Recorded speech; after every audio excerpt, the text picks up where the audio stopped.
What's up, everybody? I'm your host, Josh Newberg with On3 Sports, and we're here with some breaking news today. The Florida State Seminoles just landed a big commitment from linebacker Blake Nichelson out of Manteca High School in Northern California. The 6'2", 215-pound linebacker just announced his decision. We're going to bring in Director of National Recruiting Chad Simmons to the show. Chad, how did Florida State pull him from the West Coast with Oregon and UCLA in pursuit? I think it came down to relationships and what he told me, just feeling most at home in Tallahassee. You know, he's a Northern California kid. You think obviously more Oregon territory. UCLA also had a hat on the table, an in-state program. But I think it goes back to even before Florida State offered him, which they offered early in May. Before then, early spring, began to communicate with Blake and really started to kind of open that communication and show interest. And they offered him early in May, and it kind of took off from there, getting him on campus for an OV. He got the full feel for Tallahassee, the university, the campus, the people. And I think, you know, by the time he went back in July, I would say his mind was about 80-90% made up on Florida State. And just that one last trip, getting that one last feeling for him, put FSU over the top. And it came down to connection and feeling at home. All right. As a prospect, the number 16 ranked linebacker, number 189 overall, what does he bring to the Seminoles defense? You know, I think an athlete. You know, he's an athleticism kid that plays running back for his high school team. I think he had over 2,500 all-purpose yards a year ago on the offensive side.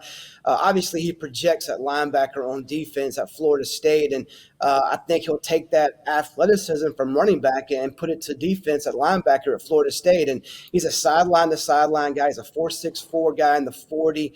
He plays fast. I think the biggest thing for him is really adapting to playing more in space, more into coverage, because he does come off the edge as a stand-up rush guy in his defensive scheme at Manteca. But I think he's very versatile enough. I think he's smart enough to pick things up at Florida State and become a guy that can be, in today's college football game, a three-down linebacker at Florida State.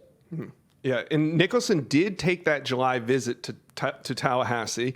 A lot of the sources I spoke with thought that a commitment was going to come shortly after that. It did not. There was some concern that maybe Blake Nichelson was going to, stay out on the West Coast. But Florida State gets off to that 3-0 start. They pick up the commitment today. Is this it for the Seminoles, or could they keep rolling?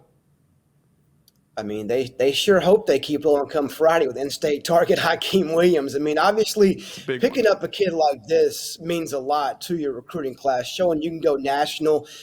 Randy Shannon led the way. Adam Fuller was involved. Mike Norvell heavily involved, recruiting Nichelson to Florida State. And, obviously, I think FSU has some real momentum right now on the recruiting trail. And I think it shows with their play on the field, too, being 3-0, beating LSU, beating Louisville on the road, has given them some real, I think, things to build on for this class and the 2024 class. There's definitely a lot more talk about Florida State amongst the top players I covered now than there was even 6 months ago. And I think it goes along with their early hot start, 3-0, under Mike Norvell. Yeah, and we saw them get off to a hot start last year in recruiting, but this year they got to keep winning in order to sustain this. So we'll see what happens later in this week. But with 5-star Hakeem Williams looming there on Friday, we'll see what the Seminoles can do. Thanks, Chad. Thank you. Thank you for watching. Make sure you smash that subscribe button for me, and remember to check out all the videos on the On3 YouTube page.